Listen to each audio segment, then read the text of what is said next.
So on this 13th or 14th episode, I guess this is True Confessions as well. It could be the subtitle. I am talented at real estate. I'm talented at selling real estate. I'm talented at producing as a real estate broker. But it is not my passion, and there is a difference. A talent is something that I think I know that God has given me to be able to do. So some of you are talented at being an accountant. Some of you are talented at being mothers or fathers. When your talent can align with your passion, then you definitely to me are in the quan, and that does bring happiness. So I enjoy real estate. I enjoy the living that it provides me. I enjoy talking about it. Obviously, I'm doing a podcast that's 75% real estate, but I do think people out there need to realize that you can be talented at something and not necessarily be happy. And I know that because I've dealt with not being happy for quite some time. And so in my own pursuit of happiness, not success, I have been praying. I have been meditating. I haven't started the formal meditation, but I'm looking into that as well. And I've been trying to answer this question: what will make me happy? Because at the end of the day, I want to leave this earth and as much as I possibly can be happy. And so I brought out the formal definition of happiness, and that, according to Webster, is feeling pleasure and enjoyment because of your life and situation, or showing and causing feelings of pleasure and enjoyment.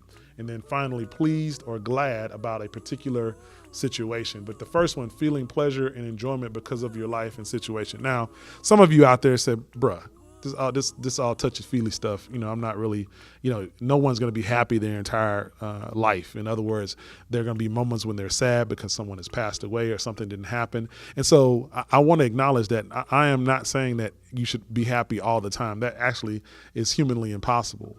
But there is a lasting joy or a lasting happiness that I think we can have on a consistent basis. I have found, for those of you that are type A personalities like myself and high achievers, that I was addicted to success.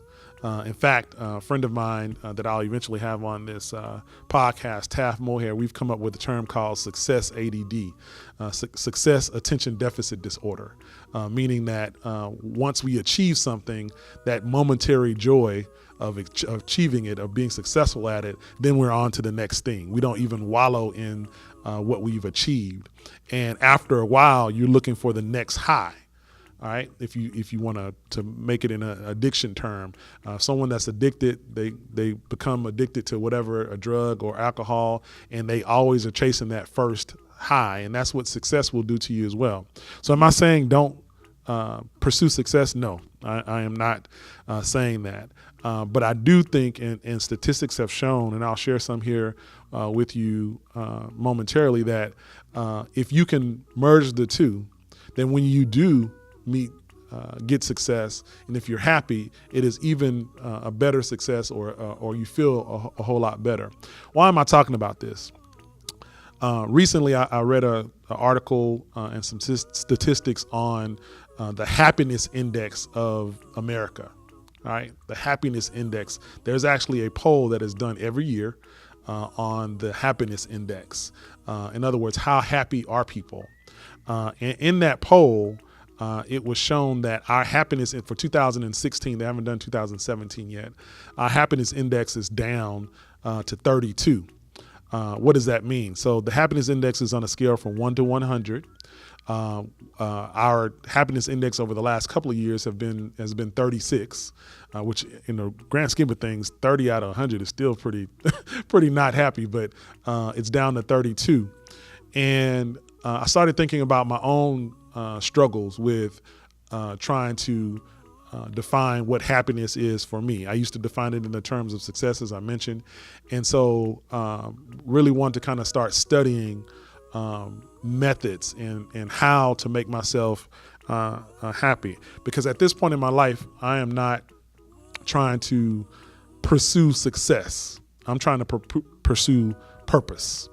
And I feel very strongly that if I can live within my purpose, then happiness and success will come in that. I used to define success again by achievement, and that is not always the case.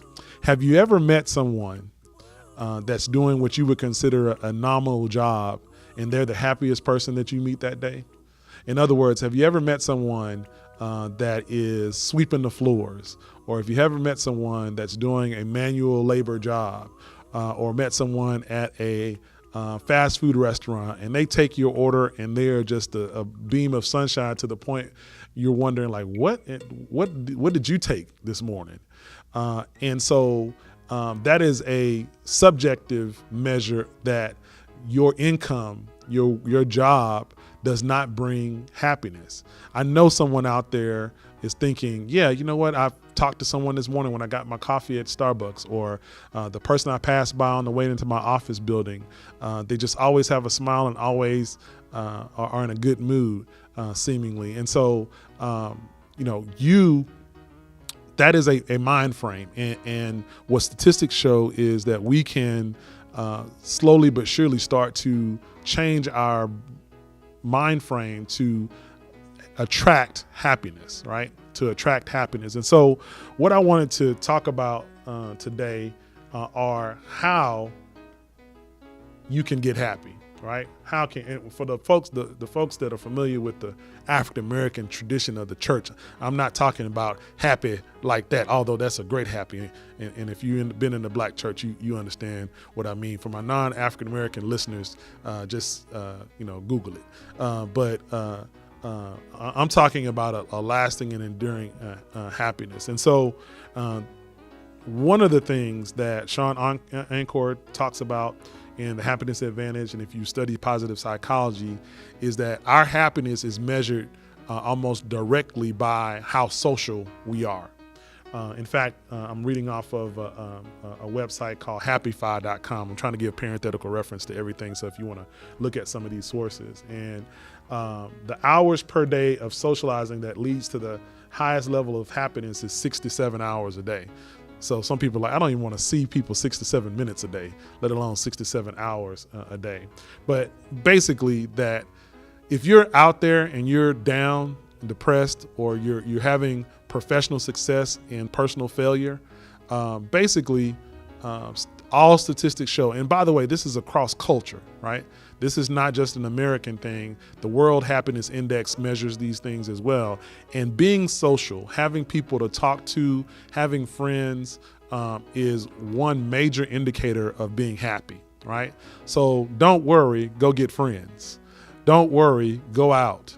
Don't worry, find a community in which you can engage, because being social, we are communal people by nature, right? The way we were designed by God, we are communal people. Even those introverts out there are designed to be around people. They might not talk to them as much, but they're designed to be around people. So one way to be happy is to be social, right? To seek social engagement. And you think about it, that makes sense. How many times have you been kind of down in the dumps and you bump into an old friend, or you call someone on the phone? And when I say social, I don't mean social media like Facebook, Snapchat, the Gram, all of that. I'm talking about actually the old school way, like talking to someone and listening to someone. So being social, and in fact, not only being social, but if you're ever down in the dumps, and I found this myself, reaching out to someone and seeing how they're doing, checking on someone else, volunteering brings your mood up.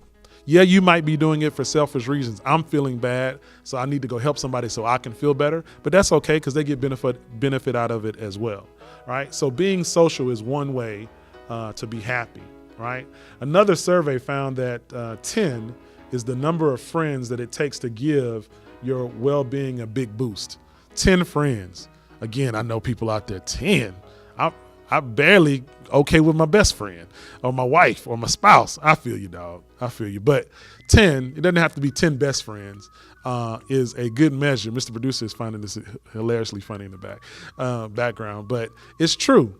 If no man is an island, no man or woman is an island, and loneliness is real. I'm gonna be real transparent right now. So I used to have 4 staff people and 22 agents at the height of my real estate brokerage business as just a broker and not a producing agent.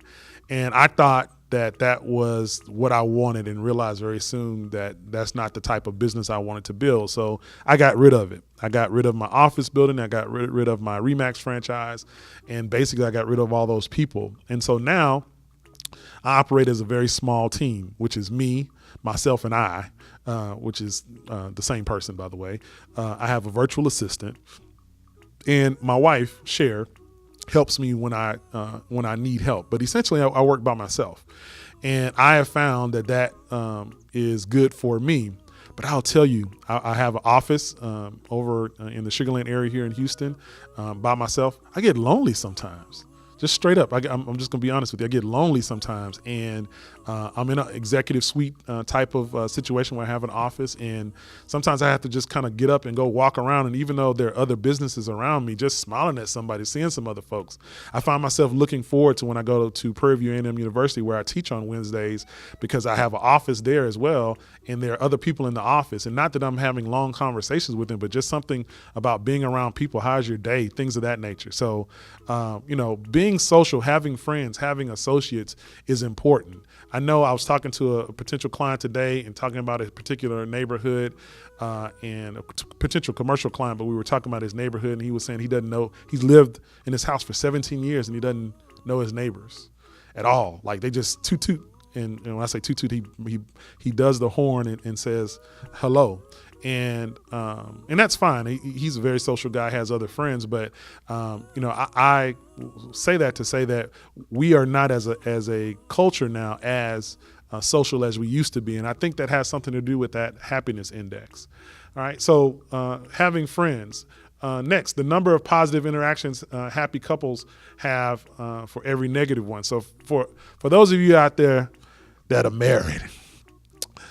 Mr. Producer probably need to write a marriage podcast down and have the wife on this one. So I'm not going to go to a lot, but for every negative situation, I will say this, I'm very happily married. I'm married way above my head.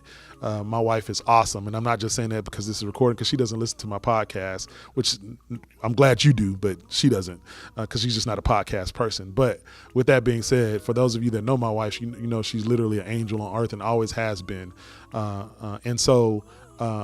But your interactions with your spouse or your significant other, for those of you that are not married but have significant others, is important. And making sure, one of our rules is we try not to go to bed mad at each other, which is very seldomly happened in the 18 years that we've been married. One of our other rules is that we don't sleep in separate rooms. Even if we are mad at each other, I'm sleeping in the bed, you sleep in the bed. We might have pillows in between us because I don't want to see you. I'm joking. But we're not mad at each other. So having positive interaction with your spouse is important for those of you that have significant others. Now they have this on here, and again, this is statistical. $75,000. That's the annual salary it takes to put a smile on the average person's face. So what that really to me is saying is that it's not about money, right? $75,000 a year is decent. I'm not, it's a decent salary, but it's not the highest salary that you can make. I know plenty of people that make way more than that. In fact, statistics show, and another study I was reading, the more money you make, the less happy you are. That does not make intuitive sense the way we are trained in this society.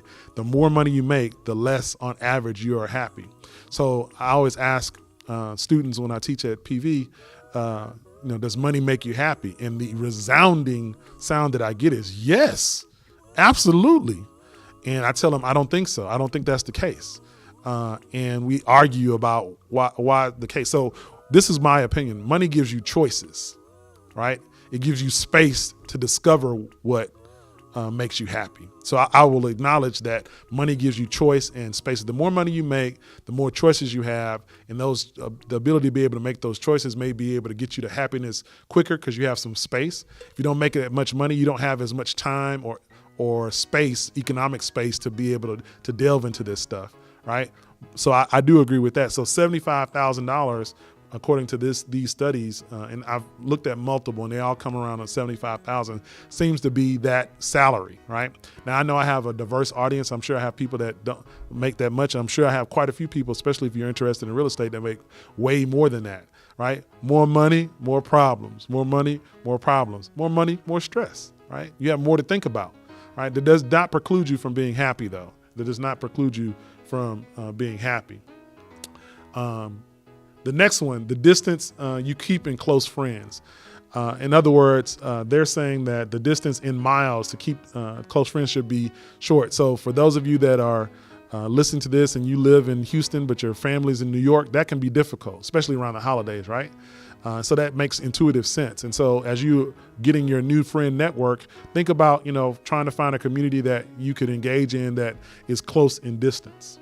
And so I wanted to kind of talk about these things because I think it is important for those of you out there that struggle like I do. Sometimes, if I'm honest, I can have a great economic month, right? Economic month, and not revel in the fact that, hey, all the stuff that you've been doing, advertising and calling and returning calls, has paid off, and now you have a good money month. And I have found that sometimes I'm not happy about it, right?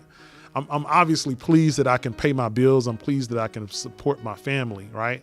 But as far as the joy, true confessions, again, I guess this true confessions number 3 is that if I could make the same amount of money, and I hope to one day, that from my mouth to God's ears, this is my prayer, oh God, doing what I'm doing right now, doing podcasts, educating people, teaching people, if I could support my family in the way that I feel like they should be supported in doing this, I would be a full-time real estate investor. I invest in real estate now, but that's how I would use real estate. I enjoy doing this right here, looking to this camera, talking into this microphone, going to seminars, doing motivational speaking. That is what I truly find joy. If I hit the lotto tomorrow, if I hit that what is called Powerball. If I hit the Powerball, right? I very seldom play it, but I did play it last week though, because it was like 333 million. I did play it. So if I hit that, some people say, hey, they were retired. They're not gonna do anything else. Nope. What I would do is me and Mr. Producer would be in a way better studio because I would be doing this all the time. And Mr. Producer is shaking his head like, yeah, Kev, yeah, speak it. But true, I would. It would be like not just like a Star Wars movie behind me. For those of you that are watching the video, the equipment would just be, man, his production level has just gone up a notch. Even though it's really nice right now, Mr. Producer, the production level is really good. But I would still do this. I really would still do this. I enjoy it that much, right? This is doing this podcast, doing some other things that I do, teaching on Wednesday nights face-to-face, teaching about leadership this semester. That's where I find my joy. If I would do that for free. If money wasn't an issue, basically, I would do that for free, which brings me to my last point. A lot of times when I go out and speak, people say, well, how do I find happiness? What are some of the things that I should do? I just went over about 4 or 5 of them in a couple minutes ago, as you hear. But one of the things I always start with is, if money was not an issue, right? If you hit that lotto, right? If money was not an issue, but you still had to do something, you still had to work in a productive way, something, what would you do? What would you do? I tell people to close their eyes when they do that because I want them to bring out that imagination. Like if money truly was, if every bill that I had was taken care of, if my family was taken care of, what would you do? That to me, if you can answer that question, and whatever the answer is to that question, is the beginning of a path towards happiness. Because whether you do that as your vocation, in other words, whether you work in your happiness, right, or you do it as your avocation, hey, this is what I would do, but I can't do it for a living and make a living off of it. Your avocation is what you do after work. So for some of us, that's just the real world. What we do, during work is what we do for work that provides for our family. But what we do with our own time can be a source of happiness as well. And so I just want to encourage those out there that have dealt with this and are still dealing with it. Hey guys, I still deal with it. As much as I like advertising and doing real estate, which is a talent and I'm good at it. And if you need me, call me. So I'm not retiring from real estate brokerage by any means, but I do seek happiness, and I wanted to help someone out there and speak to the fact that I know that others struggle with this, and so I want to be real transparent.